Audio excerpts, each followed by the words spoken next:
आहे माझं 5 महिन्यापूर्वी सरोवर फ्लोर मिल नावाने मी कल्याण या ठिकाणी नांदिवलीमध्ये चक्की चालू केलेली आहे.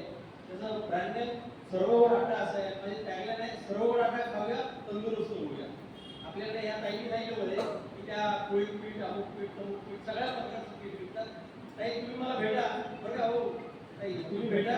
तुमच्याकडे कपली गव्हाचं पीठ द्यायचं मी तुम्हाला देईन. आपण भेटून गेल्याशिवाय आपण मोठे होणार नाही. आमच्या सातारा चांगली म्हणजे घाटावरती जे कपली गव्हाचं पीठ मिळतं ते तुम्हाला देईल. तुमचं पीठ तुम्ही मला द्या. तुम्ही झालं पाहिजे ना. आपण असं काय केलं तर आपण मोठे होणार नाही. इथे येण्यामागचा एकच उद्देश आहे मॅक्झिमम ब्युटी झालं पाहिजे. राईट. धन्यवाद सर. थँक्यू. माझा नंबर आहे 9220508830 9220508830. नाव माझं उदय ज्ञानू सरोवर. कंपनीचं नाव आहे सरोवर फ्लोर मिल. धन्यवाद सर.